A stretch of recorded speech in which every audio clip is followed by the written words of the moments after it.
السلام علیکم، میں ہوں آپ کا ہوسٹ شہزاد خان۔ پروگرام تیسرا پہلو میں خوش آمدید۔ آج کا جو ہمارا ٹاپک ہے role of Sufism in our society.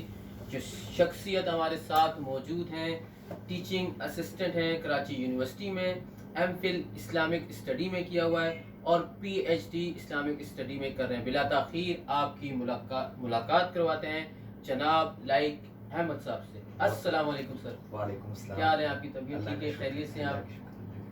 Topic تو واضح ہو گیا ہمارے سامنے کہ ہم نے صوفیزم پہ بات کرنی۔ جو میرا پہلا سوال ہے آپ سے، کیا صوفیزم کا تعلق اسلام سے ہے؟ جی سر، صوفیزم کا تعلق جو ہے وہ تصوف جو ہے وہ اسلام کے ہی ایک پہلو کا نام ہے۔ جیسا کہ آپ کو معلوم ہے کہ انسان کے دو وجود ہیں۔ ایک انسان کا یہ ظاہری وجود ہے جو مادی سفلی کثیر جسم ہے، جو آگ پانی مٹی ہوا سے بنا ہے، اربع عناصر سے بنا ہے۔ اسی طریقے سے ایک انسان کا روحانی وجود ہے جسے باطنی کہتے ہیں، روحانی علوی لطیف جسم کہتے ہیں، روح کہتے ہیں۔ تو جو انسان کے ظاہر سے کہ پاکیزگی سے متعلق چیزیں ہیں وہ ہمیں علماء کرام سے سیکھنے کو ملتی ہیں، اور علماء کرام کی ذمہ داری ہے کہ وہ ہمیں بتاتے ہیں۔ اس میں شریعت کی باتیں آ جاتی ہیں، فقہ کی باتیں آ جاتی ہیں، عبادات و معاملات آ جاتے ہیں۔ تو جو اس وجود سے جو چیزیں تعلق رکھتی ہیں، جو احکامات سے چیزیں تعلق رکھتی ہیں، وہ ہمیں علماء کرام سے جا کر معلوم ہوتے ہیں، اور یہ دین کا ظاہری پہلو ہے۔ اسی طریقے سے دین کا ایک باطنی پہلو ہے کہ جس میں تزکیہ نفس آ جاتا ہے، تصفیہ قلب آ جاتا ہے۔ اور آسان ہماری بالکل اگر آسان لفظوں میں تصوف کو سمجھنا چاہیں ہم، تو قرآن مجید نے تصوف کے لیے جس لفظ کا انتخاب کیا وہ ہے تزکیہ۔ جس طرح قرآن مجید میں اللہ تعالیٰ فرماتا ہے قد افلح من تزکا، کہ تحقیق کامیاب ہو گیا جس کا تزکیہ ہو گیا۔ اب تزکیہ کیا ہے؟ تزکیہ باطن کی طہارت ہے۔ یعنی تصوف کیا ہے؟ تصوف کی مختلف تشریحات جو ہے صوفیاء نے بھی کی ہے، علماء نے بھی بیان کی ہے، لیکن تصوف کے بارے میں مختلف باتیں ہیں۔ تصوف اعلیٰ اخلاقیات کا اپنے اندر پیدا کر لینا ہے۔ ایک تصوف کی یہ تعریف ہے کہ اپنے وجود میں اعلیٰ اخلاقیات قائم ہو جائے۔ مثال کے طور پر باطن کو پاک کر لیں، جیسے حرص ہے آپ کے اندر، ہوس ہے انسان کے اندر، غیبت ہے، حسد ہے، کبر ہے، یہ جو خصائل رذیلہ انسان کے اندر ہیں، جو انسان کو جو ہے وہ برائی کی طرف مائل کرتے ہیں، تو یہ تمام یہ وجود سے کیسے ختم ہو سکتے ہیں، اور انسان کا اخلاق ایک اعلیٰ معیار پہ کیسے پہنچ سکتا ہے۔ تصوف کی ایک تعریف یہ ہے۔ تصوف کی ایک تعریف میں یہ بات ہوتی ہے کہ ما سوا اللہ تعالیٰ کی محبت کے علاوہ ہر محبت آپ کے وجود سے نکل جائے۔ یعنی آپ ماں کی، باپ کی نہیں، وہ اس طریقے سے ہے کہ ہر چیز سے بڑھ کر اللہ کی محبت ہو۔ محبت تو اب آپ نے کہا کہ نکل جانے سے مراد یہ ہے کہ جیسے الحب للہ، صحابہ کا نظریہ کیا تھا؟ الحب للہ والبغض للہ، کہ محبت اللہ کے لیے رکھنی ہے اور بغض اللہ کے لیے رکھنا ہے۔ یعنی صحابہ ماں باپ سے اس لیے محبت رکھتے تھے کیونکہ اللہ نے حکم دیا ہے کہ محبت رکھیں، اور کوئی بھی محبت ایسی جو اللہ کی محبت سے بڑھ جائے تو وہ پھر جو ہے وہ انسان کے لیے مسائل پیدا کرتی ہے۔ لیکن جب ہمارے وجود کے اندر اللہ کی محبت سب سے زیادہ بڑھ جائے اور سب سے زیادہ راسخ ہو جائے تو پھر انسان جو ہے وہ اصل تصوف کی حقیقت کو پا لیتا ہے۔ اچھا، اس میں ایک اور چیز بھی میں ایڈ کرتا چاہوں گا کہ جیسے جیسے بندہ راہ تصوف میں آگے جاتا ہے اور اللہ کے قریب ہوتا ہے اور اعلیٰ اخلاقیات کا حامل ہوتا ہے، ویسے ویسے انسان مخلوق سے بہت زیادہ محبت کرنے لگ جاتا ہے۔ لیکن یہاں ایک سوال پیدا ہوتا ہے کہ آپ نے جسے کہا صرف اللہ کے لیے، تو جب سب کچھ ابھی آپ کی بات سے میں نے اخذ کیا کہ سب کچھ اللہ ہی ہے، تو اللہ نے بھی ہمیں کوئی احکامات دیے، ماں باپ کے حقوق، پڑوسیوں کے فلاں کے حقوق، فلاں کے حقوق، کام وغیرہ، یہ ساری چیزیں دنیاوی معاملات۔ تو کافی لوگ صوفیزم کو یہ سمجھتے ہیں کہ بس اللہ ہی ہے، چلہ ہے، عبادت ہے، جنگلوں میں جانا ہے، اس کے علاوہ دنیا کچھ بھی نہیں ہے۔ تو اس حوالے سے آپ یہی کہنا چاہ رہے ہیں میرے خیال سے؟ نہیں، اس میں بات دیکھیں، حضور علیہ السلام ایک گھر میں تشریف لے کے گئے، تو ایک روشن دان تھا صحابی کے گھر میں۔ آپ نے پوچھا کہ یہ روشن دان کیوں بنایا ہے؟ صحابی نے عرض کی کہ یا رسول اللہ صلی اللہ علیہ وسلم، یہ روشن دان میں نے اس لیے بنایا ہے تاکہ یہاں سے ٹھنڈی ہوا ہے۔ آقا علیہ السلام نے فرمایا جس کا مفہوم یہ ہے کہ تو یہ بھی تو کہہ سکتا تھا کہ یہاں سے اذان کی آواز ہے، ہوا نے رک نہیں جانا تھا. یعنی اسلام ہمیں یہ بات بیان کرتا ہے کہ آپ کوئی بھی کام کر رہے ہیں جو، کیونکہ اسلام جو ہے وہ چند احکامات کا مجموعہ نہیں ہے، اسلام پورا کوڈ آف لائف ہے، یعنی زندگی کے ہر پہلو کا احاطہ کرتا ہے. اسلام ہمیں ہر چیز کے بارے میں بتاتا ہے، آپ نے اٹھنا کیسے ہے، بیٹھنا کیسے ہے، چلنا کیسے ہے، اپنی بیوی سے قربت کیسے کرنی ہے، اپنے کھانا کیسے کھانا ہے. اب یہ تمام چیزیں کیا ہیں؟ مادی ضرورت ہے. آپ اپنی بیوی سے قربت کر رہے ہیں، آپ کھانا کھا رہے ہیں، تو آپ جب کھانا کھا رہے ہیں تو وہ ایک نفسانی اور آپ کی مادی لذت ہے جس کی تسکین کر رہے ہیں. لیکن اس کے اندر بھی اللہ تعالیٰ نے آپ کو دعائیں سکھائی ہیں.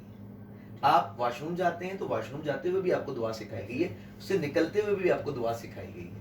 تو اسلام کیا کہتا ہے؟ اسلام یہ کہتا ہے کہ کوئی بھی چیز ہو اس چیز میں اللہ تعالیٰ کو شامل کیا جائے. اس میں یہ نہیں ہے کہ اس چیز کو چھوڑ دینا ہے. اسلام جو ہے وہ رہبانیت کا درس نہیں دیتا.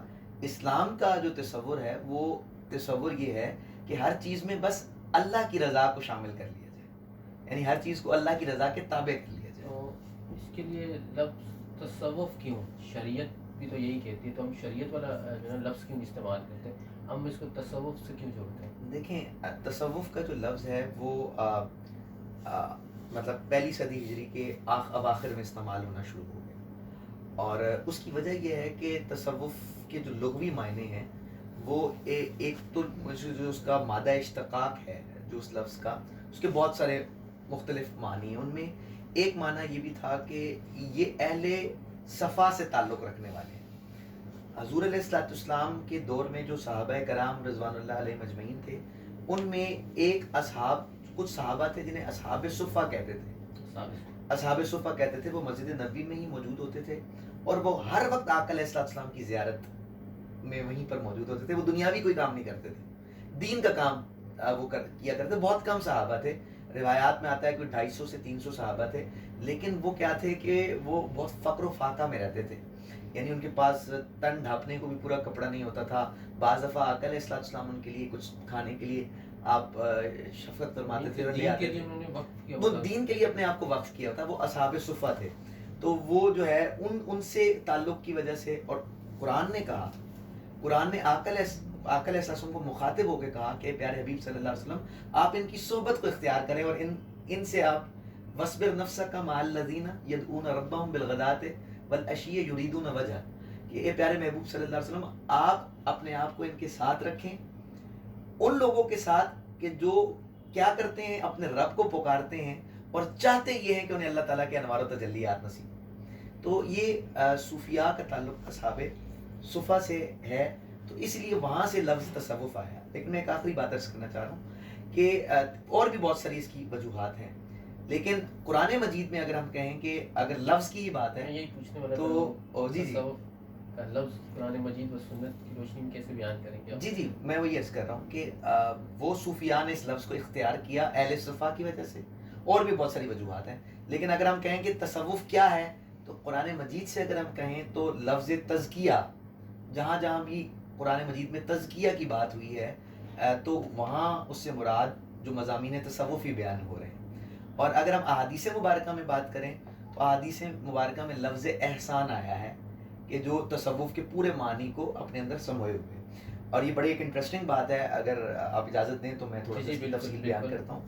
اب پورا دین کیا ہے؟ اب تصوف کی بات اگر ہو رہی ہے تو پورا دین کیا ہے؟ ہمارے ہاں پر لوگ سمجھتے ہیں کہ دین دو چیزوں کا نام ہے، ایک ہے عقیدہ اور ایک ہے عمل. جبکہ دین صرف ان دو چیزوں کا نام نہیں ہے، دین 3 چیزوں کا نام ہے حدیث مبارکہ کے مطابق. ہم تیسری چیز کو چھوڑ دیتے ہیں. وہ کیا ہے؟ میں عرض کرتا ہوں. دیکھیں، ایک حدیث ہے جو بڑی مشہور ہے جسے ہم حدیث جبرائیل کہتے ہیں، اور یہ حدیث وہ ہے جو تمام حدیث کی کتابوں میں موجود ہے. بخاری شریف میں ہے، مسلم میں ہے، ترمذی میں ہے، ابن ماجہ میں، کل کتب احادیث میں یہ حدیث مبارکہ آئی ہے اور مختلف طرق سے آئی ہے. اور اس کو ہم بعض علماء نے احادیث متواترہ میں داخل کیا ہے، یعنی ایسی حدیث ہے یعنی بہت اتھینٹک جس کو آپ حدیث کہہ سکتے ہیں وہ ہے، اور اس کو ہم حدیث جبرائیل کہتے ہیں. اس حدیث جبرائیل کے اندر دین ٹوٹیلٹی میں کیا ہے، مکمل دین کیا ہے، وہ بیان ہو گیا. تو اس لیے میں تھوڑا سا ٹائم لینا چاہوں گا کہ آپ اس کو سمجھیں کہ وہ حدیث میں آتا ہی ہے. بڑے بڑے اکابر جو صحابہ تھے انہوں نے اس حدیث کو روایت کیا، جس میں حضرت ابو ہریرہ رضی اللہ تعالیٰ عنہ کو ملتا ہے کہ انہوں نے اس حدیث کو روایت کیا، حضرت عمر فاروق رضی اللہ عنہ نے روایت کیا. تو مختلف صحابہ نے اس کو روایت کیا، لیکن میں اس کا حصہ بیان کرتا ہوں. حضرت عمر فاروق رضی اللہ عنہ فرماتے ہیں کہ ایک دفعہ ایک شخص آقا علیہ السلام کی مجلس میں آیا اور کہتے ہیں کہ انہوں نے نہایت سفید لباس پہنا ہوا تھا، یعنی جس کو کہتے ہیں بہت اجلا لباس، جس پہ کوئی میل کچیل نہ ہو، اور ان کی صاف ستھرا لباس. ان کے جو بال تھے وہ نہایت سیاہ تھے، اور جو آ رہے تھے تو لگ رہا تھا کہ کوئی سفر کے آثار ان پر نہیں ہیں. یعنی اس دور میں جو صحرا کا علاقہ تھا تو مٹی سے انسان کا جو جسم ہے وہ یا اس کے جو کپڑے ہیں وہ گندے ہو جاتے تھے، لیکن سفر کے آثار نہیں تھے. کالی سیاہ بال ہیں اور کپڑے اجلے ہیں، لیکن یہاں آس پاس کسی نے بھی اس کو نہیں دیکھا، یعنی کوئی جانتا بھی نہیں ہے کہ کوئی جاننے والا بندہ ہو. کہتے ہیں کہ وہ آیا، ہم نے پہلی دفعہ اس شخص کو دیکھا. اچھا وہ پہلی دفعہ آیا تھا تو اس میں تو کوئی بات چلے نہیں ہوتی، لیکن انہوں نے کہا کہ وہ اتنا بے تکلف ہوا کہ وہ صحابہ سے گزرتے ہوئے آقا علیہ السلام کے بالکل قریب بیٹھ گیا اور آقا علیہ السلام کی بارگاہ میں دو زانوں ہو کے بیٹھا، اور اس نے آقا علیہ السلام کے جسم مبارک سے اپنے وجود کو مس کر لیا، ملا دیا. اور اس نے کیا کیا کہ یعنی جب وہ صحابہ کہتے ہیں ہم نے اتنا بے تکلف کسی شخص کو نہیں دیکھا، تو اس نے چند سوال کیے آقا علیہ السلام سے، اور 3 سوال اس نے آقا علیہ السلام کی بارگاہ میں کیے.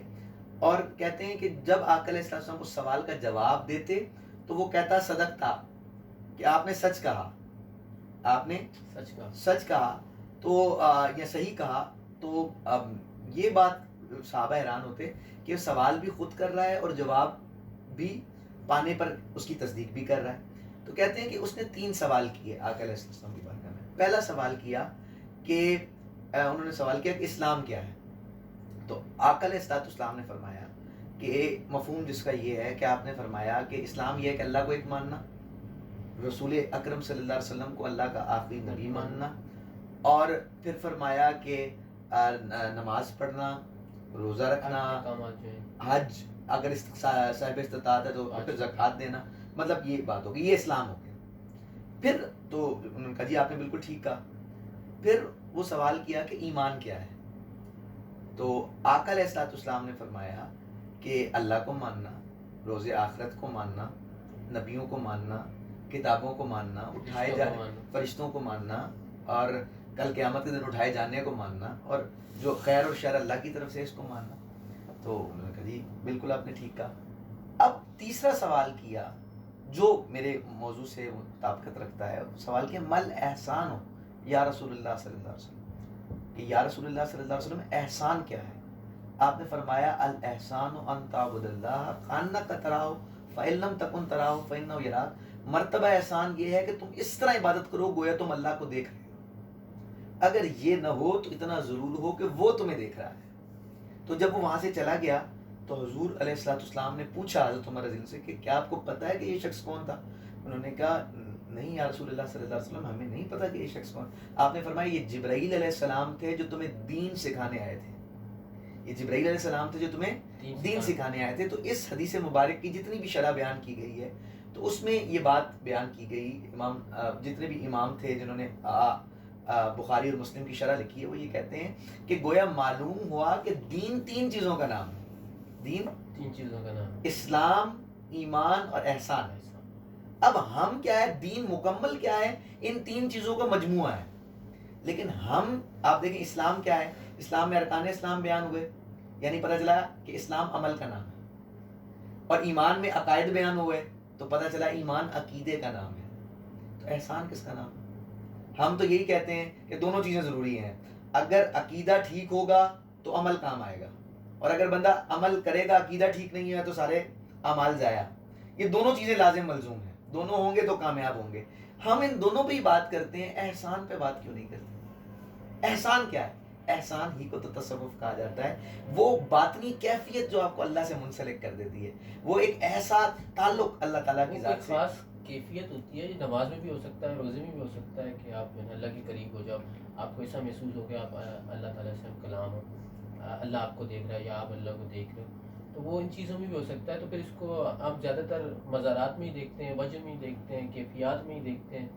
کوئی وجد میں کوئی کیا کرنٹ لگا رہا ہے, کوئی کیا کر رہا ہے, تو یہ ساری چیزیں بھی تو ہمیں نظر آتی ہیں. میں سرچ کرتا ہوں. دیکھیں آپ نے کافی چیزوں کو مکس کر دیا. اصل میں ایسی بات یوں ہے کہ جو بھی صوفیہ کرام کی دعوت ہے نا, صوفیہ کرام کہتے ہیں کہ پہلے شریعت کی تابع داری کرنی ہے, پہلے ہم نے شریعت کی پیروی کرنی ہے. تصوف ابتدا ہی نہیں ہو سکتی تصوف کی جب تک کہ آپ شریعت پر عامل نہ ہو جائیں. تو آپ کو کیا لگتا ہے جو مزارات ہیں یہاں پر جو ہو رہا ہے, لیکن میں پہلے آپ کے وہ آپ مزارات والی بات پہ میں بعد میں جاتا ہوں, پہلے اس بات کو میں کمپلیٹ کر لوں کہ صوفیہ کرام کی تعلیمات جتنے بھی جو بھی اپنے آپ کو صوفی کہتا ہے, وہ آپ ایک بات ذہن میں رکھ لیں کہ وہ کبھی بھی شریعت کی مخالفت نہیں کرے. ٹھیک ہے, جیسا کہ جی مسکنسیپشنز ہیں, وہ کبھی بھی شریعت کی مخالفت نہیں کرے گا. آپ میں مثال آپ کے ساتھ اگر رکھنا چاہتا ہوں, حضرت سلطان باہو رحمۃ اللہ علیہ, انہوں نے تقریباً تصوف کے موضوع پر 140 کتب لکھی ہیں, لیکن انہوں نے آپ ان کی کوئی بھی کتاب اٹھائیں تو ان کے ہر کتاب کے ہر صفحے پر ایک آیت قرآنی یا حدیث آپ کو ملے گی. ہر صفحے پر کوئی آیت ملے گی, کوئی حدیث ملے گی, حدیث قدسیہ ملے گی, یا کسی صحابی کا قول ملے گا, کسی اولیاء کا قول ملے گا.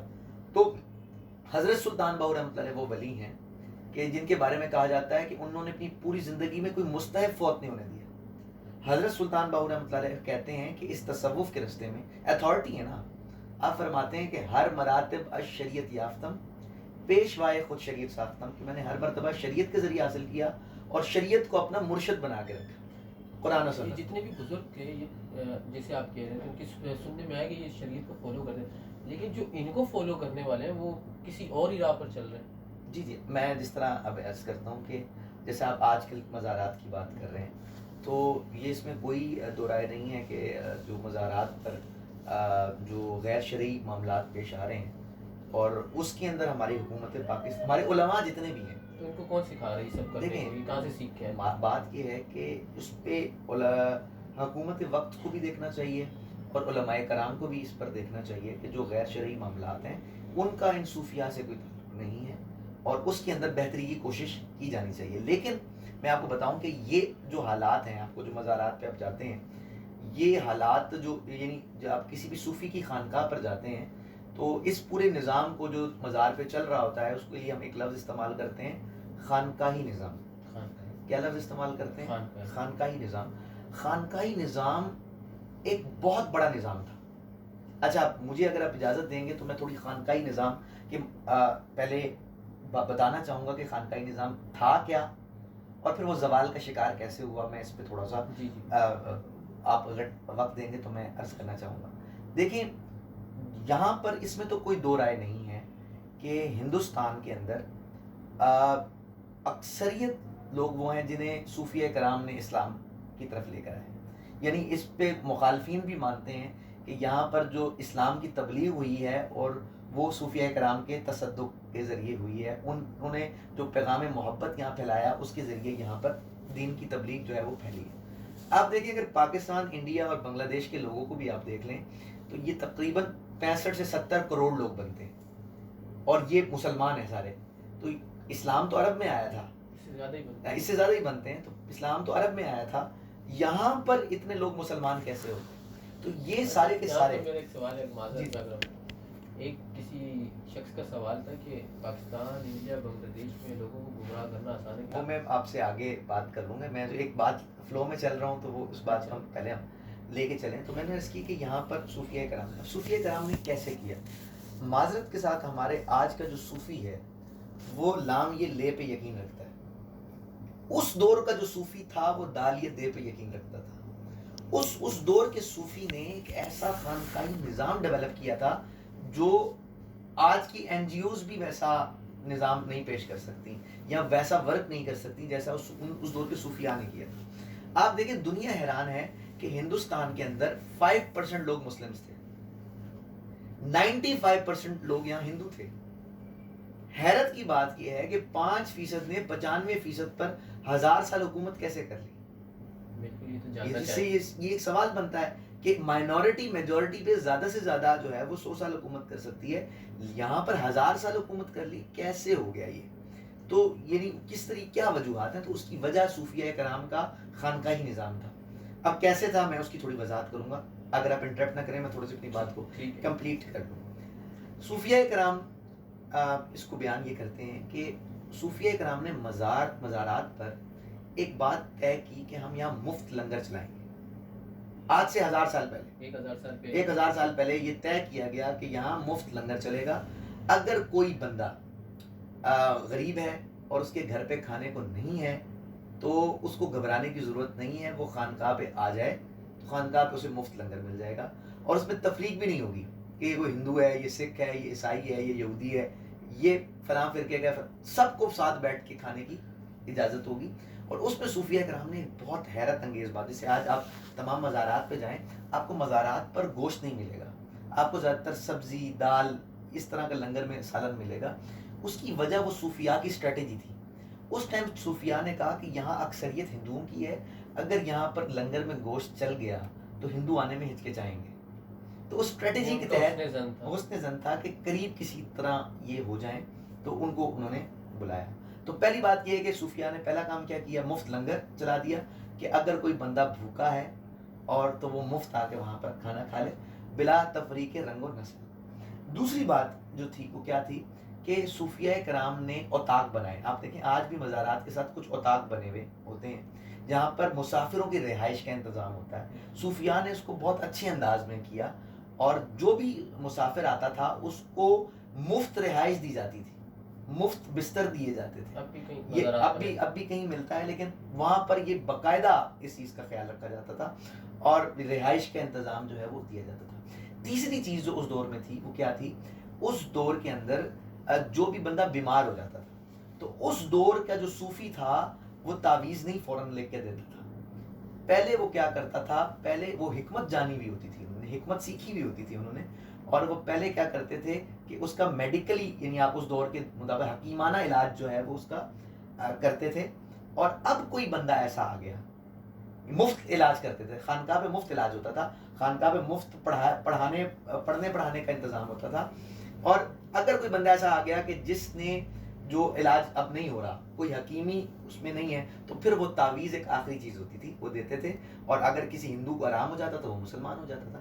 تو کہنے کا مقصد ہے کہ یہ وجوہات تھی خانقاہی نظام کی کہ ایک این جی او جیسا کام جو ہے اس دور کی خانقاہوں نے کیا اور لوگوں کا بھلا کیا. لوگوں کی یہی ضرورت ہے نا, یعنی رہائش کی, کھانے کی, لوگ ان کے قریب ہے. اور نتیجہ اس کا کیا نکلا, نتیجہ یہ نکلا, آپ دیکھیں آج بھی ہمیں کئی کانفلکٹس نظر آتے ہیں, لیکن 1000 سال میں کوئی مسلم ہندو فساد نظر نہیں آتا, یعنی کوئی بڑا ہندو مسلم فساد ہمیں نظر نہیں آتا. اس کی وجہ صوفیہ کرام کی یہ محبت کا رشتہ تھا, یہ تعلق تھا کہ جس چیز. لیکن پھر کیا ہوا کہ جب ہم آگے آئے اور پھر جو انگریزوں کا دور رہا ہمارے اوپر, غلامانہ ایک ذہنیت ہمارے اوپر رہی, اور کچھ ہماری بھی غلطیاں ہیں اور کچھ دشمنوں کی سازش ہے کہ وہ ہمارے اندر جو فرقہ وارانہ کانسیپٹس داخل ہو گئے.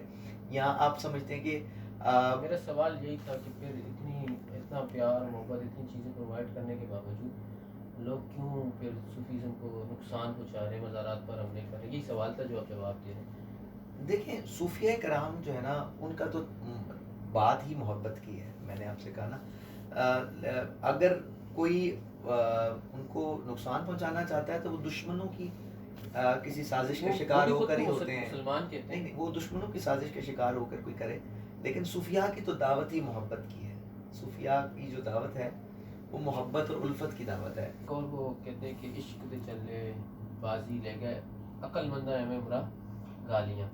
لیکن قرآن اور سنت اور احادیث سے تو یہ ملتا ہے کہ علم والے افضل ہیں. دیکھیں جو عشق ہے نا, عشق کی بات یہ ہے کہ علامہ اقبال نے بھی اس کا تقابل کیا.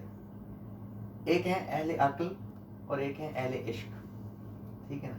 تو علامہ اقبال صاحب کہتے ہیں کہ عقل کو تنقید سے فرصت نہیں, عشق پر اعمال کی بنیاد. دیکھیں اب قرآن کیا کہتا ہے, میں عرض کرتا ہوں. دیکھیں پورا جو قرآن ہے وہ کیا بات کرتا ہے, عقل کی بات ہے. اچھا ہے دل کے ساتھ رہے پاسبان عقل, لیکن کبھی کبھی سے تنہا بھی چھوڑ دو. عقل کی بات بھی قرآن مجید میں آئی ہے اور عشق کی بات بھی قرآن مجید میں آئی ہے. ہمیں کیا ہے, عقل سے غور و فکر کرنا ہے, تدبر کرنا ہے. لیکن جب یار کا حکم آ جائے, جب یار کا حکم آ جائے تو پھر عشق کہتا ہے کہ پھر عقل کے گھوڑے دوڑانے نہیں چاہیے. حضرت ابراہیم علیہ السلام ان کو حکم ہو گیا کہ اپنے بیٹے کو ذبح کر دیں. مجھے بتائیں کون سی عقل ہے جو کہتی ہے کہ ایک بیٹا جو بڑی مشکل سے عطا ہوا اس کو آپ ذبح کر دیں؟ عقل مانتی؟ آپ کو آگ میں پھینکا جا رہا ہے, عقل کیا کہتی ہے؟ بندہ جل جائے گا. عقل کیا کہتی ہے؟ بندہ جل جائے گا. آپ کو جب آگ میں پھینکا جا رہا ہے تو جبرائیل علیہ السلام آتے ہیں, کہتے ہیں اگر آپ حکم کریں تو آپ کو اللہ نے بھیجا. کہا نہیں. کہا پھر یار چاہتا ہے کہ میں جلوں تو کون ہوتا ہے بچانے والا؟ وہ کہتا ہے بے خطر کود پڑا آتش نمرود میں عشق. بالکل ٹھیک ہے نا. تو آپ اسی طریقے سے آپ دیکھ لیں کہ یونس علیہ السلام کی بات اگر دیکھیں, یوسف علیہ السلام کی بات تو دیکھیں, یہ آپ یہ کہہ رہے ہیں کہ عشق سے چلے واقعی بازی لے گئے. نہیں دیکھیں میں علم والے کو عشق کیا ہے, عشق کیا ہے. حضرت سلطان باہو رحمۃ اللہ علیہ کا ایک فرمان ہے, عشق جو ہے نا ایک لیول ہے. عشق ایک لیول ہے جس کے اندر عشق بھی جو ہے وہ شریعت سے باہر نہیں ہے. عشق جو ہے اگر بندہ کہہ دی شریعت سے باہر کوئی چیز ہے, نہیں. عشق ایک ایمان کی انتہا ہے. یعنی محبت جہاں کامل ہوتی ہے نا وہاں عشق ہوتا ہے. یعنی صوفیاء نے اس کو اس طرح بیان کیا کہ جیسے صوفیاء کہتے ہیں عشق ایک ایسی آگ ہے جو محبوب کے سوا ہر چیز کو جلا کے راکھ کر دیتی ہے. اچھا وہ صرف راز.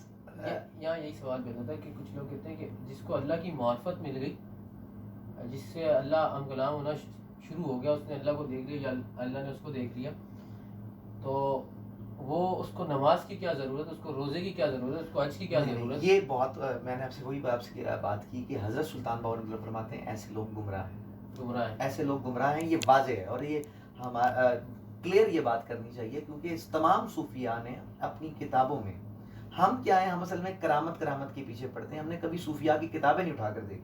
تصوف کیا ہے, ہم تصوف ڈھونڈنے جاتے ہیں جو ہم دیکھ رہے ہیں, جبکہ تصوف وہ ہے جو حضرت داتا گنج بخش رحمۃ اللہ علیہ نے کشف المعجوب پہ لکھا ہے. تصوف وہ ہے جو امام غزالی رحمۃ اللہ علیہ نے احیاء العلوم میں لکھا ہے. تصوف وہ ہے جو محی الدین پیران پیر دستگیر سیدنا شیخ عبد القادر جیلانی رحمۃ اللہ علیہ نے آپ نے الفتح الربانی میں لکھا ہے, آپ نے اپنی کتاب سر الاسرار میں لکھا ہے.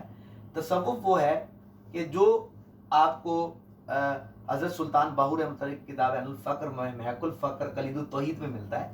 یہ نہیں کہنے کا مقصد ہے ہم صوفیاء کی کتب تو پڑھتے نہیں ہیں, ان میں تو ہر صفحے کے آخر میں قرآن کی آیت یا حدیث نظر آتی ہے.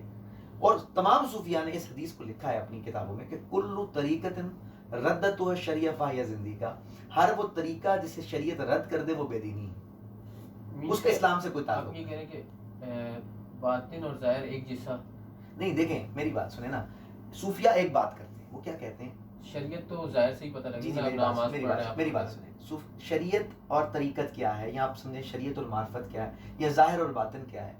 صوفیہ کرام کہتے ہیں کہ جیسے ایک گلاس ہے, آپ اسے باہر سے اچھی طرح صاف کر لیں, پاک کر لیں, لیکن اگر اس گلاس کے اندر گندگی پڑی ہوئی ہے, غلاظت پڑی ہوئی ہے, پلیتی پڑی ہوئی ہے, کیا پانی پئیں گے؟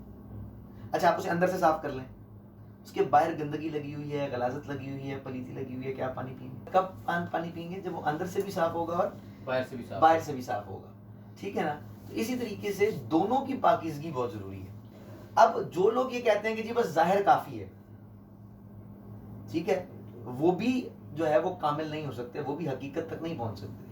اور جو کہتے ہیں صرف باطن ہے وہ تو ہے ہی گمراہ, وہ تو ہے ہی گمراہ. اچھا میں آپ اس میں ایک عرض کرتا ہوں, دیکھیں امام ابو حنیفہ, اس میں ایک سوال ایڈ کر دیتا ہوں کہ پھر یہ جو لوگ جنگلوں میں چلے جاتے تھے صوفی بزرگ یا بالکل دنیا سے کنارہ کشی اختیار کر لیتے تھے, پھر آپ تو خود کہہ رہے ہیں کہ یہ دیکھیں میری بات میں عرض کرتا ہوں, تھوڑی دیر کے لیے خلوت کو اختیار کر لینا, ایسا نہیں کہ صوفیاء مکمل جو ہے وہ جنگلوں میں چلے گئے. کچھ وقت کے لیے خلوت کو اختیار کرنا, عبادت اور ریاضت کے لیے خلوت کو اختیار کرنا, یہ تو قرآن و سنت سے ثابت ہے. حضور رسالت مآب صلی اللہ علیہ وسلم, آپ جب غار حرا میں ہوتے تھے تو آپ بہت کافی دیر وہاں پر عبادت اور ریاضت کیا کرتے تھے, اور سب سے کٹ کر آپ غار حرا میں تشریف لے کے جایا کرتے تھے. اور وحی کا نزول لیکن پھر بھی آپ نے وحی کے نزول سے پہلے ہی عبادت کو اختیار کر لیا تھا, آپ نے خلوت میں رہنا شروع کر دیا تھا. تو اس سے ایک بات ہمیں بات چلتی ہے, پھر ہمیں یہ بات نظر آتی ہے کہ خلوت میں رہنا کوئی وہ بات نہیں ہے. لیکن علامہ اقبال کا اس پر ایک شعر ہے کہ جب تو تصوف میں پختہ ہو جا, خلوت میں پختہ ہو جا, اور اپنے نفس کو تو اپنے قابو کر لے, تیرا نفس تیرے قابو میں آ جائے, تو کیا کر, چو پختہ شوی بر سلطنت جمزن، جب تو پختہ ہو جا تو پھر تو عوام میں نکل اور پھر تو دین کے نفاذ کی کوشش کر. اصل صوفی وہ ہوتا تھا جو دین کے نفاذ کی کوشش کرتا تھا. صوفی وہ نہیں ہے کہ جو گھر بار کو چھوڑ کر ہر چیز کو چھوڑ کر جو ہے وہ جنگلوں میں چلا جائے. تو صوفیاء کچھ وقت کے لیے خلوت کو ضرور اختیار کرتے ہیں. کہ جو ہاسٹل بنے ہوئے یونیورسٹی میں لوگ پڑھنے آتے ہیں، اس کے بعد وہ میدان عمل میں آتے ہیں. جی جی جی جی جی جی جی مطلب ایک وقت ہوتا ہے جس وقت میں وہ اپنے آپ کو جاری رہتی. جی جی بالکل اسی طرح. اچھا، وہ کہتے ہیں کہ ساری زندگی لوگ جو ہے نا صوفی جو ہے نا مرشد کی تلاش میں، کامل مرشد کی تلاش میں لگا دیتے ہیں. نہ تو اللہ ملتا ہے نہ مرشد ملتا ہے، بس ویسے ہی ان کا وقت ضائع ہوتا ہے. تو ضروری ہے کہ جی یہ ایک بڑا ایک اہم سوال قرآن ہے. و سنت کافی نہیں ہے. جی میں یہ بڑا ایک اہم سوال کیا جاتا ہے کہ مرشد کو تلاش کرنا اس کی کیا شرعی حیثیت ہے، یا قرآن و سنت اس حوالے سے کیا رہنمائی کرتا ہے. دیکھیں بات یہ ہے کہ آپ نے کوئی بھی علم حاصل کرنا ہے، اگر آپ نے تفسیر کا علم حاصل کرنا ہے تو آپ کسی تفسیر کے جاننے والے عالم کے پاس جائیں گے یا نہیں جائیں گے؟ استاد کے پاس جائیں گے. قرآن و سنت موجود ہے، کیوں استاد کے پاس جانے کی کیا ضرورت ہے؟ استاد مرشد میں تو اور استاد میں تو بہت بڑا میں وہی گیپ آ گیا. نہیں کیسے گیا استاد کے پاس جاتے ہیں پڑھتے ہیں اور گھر پہ آ جاتے ہیں. یہاں تو بس وہ کہتے ہیں کہ کوئی لنک بن گیا، یہ ہو گیا، فلانا ہو گیا، دیکھیں بٹن دب گیا. ایک میں وہ اس میں ایڈ کرنا چاہوں گا کہ وہ کہتے ہیں آپ باتوں کو بیچ میں وہ مکس کر دیتے ہیں. اچھا میں عرض کر رہا ہوں، دیکھیں کوئی بھی چیز ہوتی ہے اس کی استاد ضروری ہوتا ہے، ٹھیک ہے نا. اگر علم حدیث سیکھنا ہے تو اس کے لیے بھی آپ کو ایک ایسا عالم چاہیے جو اس حدیث. علم تفسیر سیکھنا ہے تو آپ ایک استاد کے پاس کی ضرورت. اچھا وہ استاد کیا کرتا ہے؟ استاد کیا کرتا ہے؟ قرآن و سنت سے ہی اس علم کو آپ کے ساتھ پیش کرتا ہے. اسی طریقے سے جس طریقے سے یعنی ایک بندہ وہ ہے جو علم الکلام کا ماہر ہے، ٹھیک ہے، تو وہ کیا کرے گا؟ اس کا موضوع علم الکلام ہے تو وہ عقیدے پہ بات کرے گا. وہ عقیدے کو قرآن و سنت سے نکال کر پیش کرے گا. اس کا کام عقیدے سے متعلق ہے. ایک بندہ وہ ہے جو فقیہ ہے، تو فقیہ کون ہوتا ہے؟ جو عبادات و معاملات کے حوالے سے گفتگو کرتا ہے. تو وہ قرآن و سنت سے عبادات و معاملات کو پیش کرے گا. وہ نماز کیسے پڑھنی ہے، روزہ کیسے رکھنا ہے، حج کیسے کرنا ہے، زکوٰۃ کیسے دینی ہے، اس کا یہ موضوع ہوگا. متکلم کا جو موضوع ہے وہ یہ ہے کہ خدا ہے نہیں ہے، اس پر جو لوگ ڈیبیٹ کرتے ہیں اس کے کیا دلائل ہو سکتے ہیں، وہ عقیدے کو ثابت کرنے کی کوشش کرے گا. صوفی کا کام یہ ہے کہ مخلوق کو خالق سے ملا دیا جائے، ٹھیک ہے نا. مخلوق کو خالق سے ملانے کے لیے وہ کیا کرتا ہے؟ وہ استاد کیا کرتا ہے؟ جو قرآن و سنت میں اس حوالے سے رہنمائی ملتی ہے وہ اپنے پاس بٹھا کر اس میں اس کو راسخ کرتا ہے، ان اعمال کی طرف اسے راغب کرتا ہے، ان اذکار کی طرف لے کر آتا ہے. نہیں گھر سے میں نے گھر سے کہتے ہیں کہ ماں باپ سے بڑا مرشد کون ہے؟ یہاں لوگ ماں باپ کو چھوڑ کے مرشد کی پیروی کر رہے تھے. تو ماں باپ کو چھوڑ کر اگر کوئی عالم کی پیروی کرے تو وہ بھی غلط ہے. ایک بات ہے کہ اگر آپ یہ بات کر رہے ہیں تو یہ کوئی بات نہیں ہے، یہ تو آپ دو چیزوں کو ایسے ہی مکس کر رہے ہیں. میں سوال آتا ہے جو میں بتا رہا ہوں نا کہ وہ مکس کیا جا رہا ہے. دیکھیں ماں باپ کو تو کہا گیا ہے کہ انہیں اف تک نہ کہو، ٹھیک ہے نا. تو کوئی بھی جو صوفی ہوگا وہ کبھی بھی یہ نہیں کہے گا کہ ماں باپ کو چھوڑ کے میری طرف آ جاؤ. صوفی تو یہی کہتا ہے کہ اگر کوئی اصل معنوں میں صوفی ہے وہ کہے گا کہ اگر میری صحبت بھی اختیار کرنی ہے تم نے تو اپنے ماں باپ سے اجازت لے. اصل معنوں میں. جی ناظرین، جیسے کہ آپ نے صوفیزم کے بارے میں بہت ساری معلومات جناب لائق احمد صاحب سے جان پائے ہوں گے. میں آپ سے صرف یہ پوچھنا چاہوں گا کہ صوفیزم کے متعلق آپ نے کیا اخذ کیا. ایک آپ کا پہلو تھا جو میں نے لائق احمد صاحب کے سامنے پیش کیا. اس پروگرام سے آپ نے کیا اخذ کیا وہ ہوگی آپ کی قیمتی رائے، وہی ہوگا حقیقی تیسرا پہلو. لائک کیجیے گا، شیئر بھی کیجیے گا، سبسکرائب کرنا نہ بھولیے گا. اگلے پروگرام تک ہمیں اجازت دیجیے. اپنا بہت خیال رکھیے گا. اللہ حافظ. تھینک یو، بہت بہت شکریہ آپ کا قیمتی وقت ہمیں دیا.